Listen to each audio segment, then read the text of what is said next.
വിശുദ്ധ ലൂക്ക എഴുതിയ സുവിശേഷം അധ്യായം 16.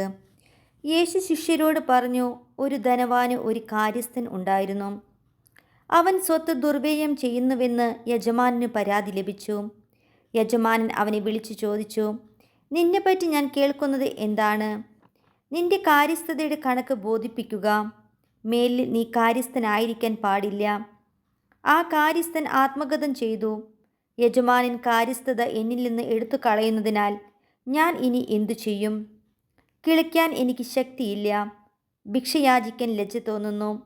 എന്നാൽ യജമാനൻ കാര്യസ്ഥത എന്നിൽ നിന്ന് എടുത്തു കളയുമ്പോൾ ആളുകൾ തങ്ങളുടെ വീടുകളിൽ എന്നെ സ്വീകരിക്കേണ്ടതിന് എന്തു ചെയ്യണമെന്ന് എനിക്കറിയാം. യജമാനിൽ നിന്ന് കടം വാങ്ങിയവർ ഓരോരുത്തരെയും അവൻ വിളിച്ചു. ഒന്നാമനോട് അവൻ ചോദിച്ചു, നീ എൻ്റെ യജമാനന് എന്തു കൊടുക്കാനുണ്ട്? അവൻ പറഞ്ഞു, 100 ബത്ത് എണ്ണ. അവൻ പറഞ്ഞു, ഇതാ നിന്റെ പ്രമാണം എടുത്ത് 50 ബത്ത് എന്ന് തിരുത്തി എഴുതുക.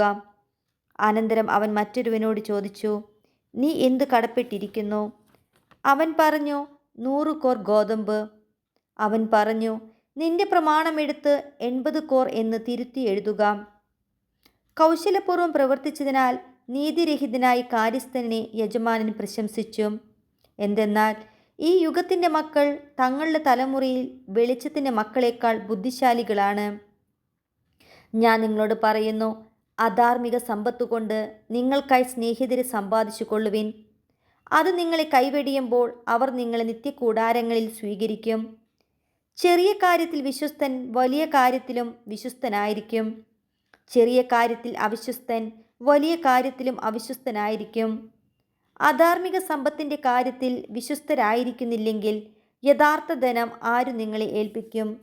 മറ്റൊരുവൻ്റെ കാര്യത്തിൽ നിങ്ങൾ വിശ്വസ്തരല്ലെങ്കിൽ നിങ്ങൾക്ക് സ്വന്തമായവ ആര് നിങ്ങൾക്ക് തരും? ഒരു ഭൃത്യന് 2 യജമാനന്മാരെ സേവിക്കുവാൻ സാധിക്കുകയില്ല. ഒന്നുകിൽ അവൻ ഒരുവനെ ദ്വേഷിക്കുകയും മറ്റവനെ സ്നേഹിക്കുകയും ചെയ്യും, അല്ലെങ്കിൽ ഒരുവനോട് ഭക്തി കാണിക്കുകയും മറ്റവനെ നിന്ദിക്കുകയും ചെയ്യും. ദൈവത്തെയും ധനത്തെയും ഒന്നിച്ച് സേവിക്കുവാൻ നിങ്ങൾക്ക് കഴിയുകയില്ല. പണക്കൊതിയരായ ഫരിസേയർ ഇതെല്ലാം കേട്ടപ്പോൾ അവനെ പുച്ഛിച്ചു. അവൻ അവരോട് പറഞ്ഞു, മനുഷ്യരുടെ മുമ്പിൽ നിങ്ങൾ നിങ്ങളെ തന്നെ നീതീകരിക്കുന്നു, എന്നാൽ ദൈവം നിങ്ങളുടെ ഹൃദയങ്ങളെ അറിയുന്നു. മനുഷ്യർക്ക് ഉത്കൃഷ്ടമായത് ദൈവദൃഷ്ടിയിൽ നികൃഷ്ടമാണ്. നിയമവും പ്രവാചകന്മാരും യോഹന്നാൻ വരെ ആയിരുന്നു. അതിനുശേഷം ദൈവരാജ്യത്തിൻ്റെ സുവിശേഷം പ്രസംഗിക്കപ്പെടുന്നു. എല്ലാവരും ബലം പ്രയോഗിച്ച് അതിൽ പ്രവേശിക്കുന്നു. നിയമത്തിലെ ഒരു പുള്ളിയെങ്കിലും അസാധുവാകുന്നതിനേക്കാൾ എളുപ്പം ആകാശവും ഭൂമിയും അപ്രത്യക്ഷമാകുന്നതാണ്.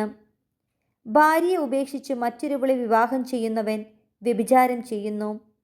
ഭർത്താവ് ഉപേക്ഷിച്ചവളെ വിവാഹം ചെയ്യുന്നവനും വ്യഭിചാരം ചെയ്യുന്നു. ഒരു ധനവാൻ ഉണ്ടായിരുന്നു. അവൻ ചെമന്ന പട്ടും മൃദുല വസ്ത്രങ്ങളും ധരിക്കുകയും എന്നും സുഭിക്ഷമായി ഭക്ഷിച്ച് ആനന്ദിക്കുകയും ചെയ്തിരുന്നു. അവൻ്റെ പടിവാതിൽക്കൽ ലാസർ എന്നൊരു ദരിദ്രൻ കിടന്നിരുന്നു. അവൻ്റെ ശരീരം വ്രണങ്ങൾ കൊണ്ട് നിറഞ്ഞിരുന്നു.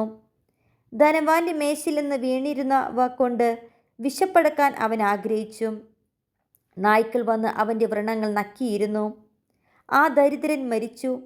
ദൈവദൂതന്മാർ അവനെ അബ്രാഹത്തിൻ്റെ മടിയിലേക്ക് സംവഹിച്ചു. ആ ധനികനും മരിച്ച് അടക്കപ്പെട്ടു. അവൻ നരകത്തിൽ പീഡിപ്പിക്കപ്പെടുമ്പോൾ കണ്ണുകൾ ഉയർത്തി നോക്കി ദൂരെ അബ്രാഹത്തെയും അവൻ്റെ മടിയിൽ ലാസറിനെയും കണ്ടു. അവൻ വിളിച്ചു പറഞ്ഞു, പിതാവായ അബ്രാഹമേ, എന്നിൽ കനിയണമേ. തൻ്റെ വിരൽത്തുമ്പ് വെള്ളത്തിൽ മുക്കി എൻ്റെ നാവ് തണുപ്പിക്കാനായി ലാസറിനെ അയക്കണമേ. ഞാൻ ഈ അഗ്നിജ്വാലയിൽ കിടന്ന് യാതന അനുഭവിക്കുന്നു. അബ്രാഹം പറഞ്ഞു, മകനെ, നീ ഓർമ്മിക്കുക, നിനക്ക് ജീവിതകാലത്ത് എല്ലാ സുഖസൗകര്യങ്ങളും ലഭിച്ചിരുന്നു. ലാസറിനോ കഷ്ടതകളും. ഇപ്പോൾ അവൻ ഇവിടെ ആനന്ദിക്കുകയും നീ വേദന അനുഭവിക്കുകയും ചെയ്യുന്നു. കൂടാതെ ഞങ്ങൾക്കും നിങ്ങൾക്കും മധ്യേ ഒരു വലിയ ഗർത്തവും സ്ഥാപിക്കപ്പെട്ടിരിക്കുന്നു.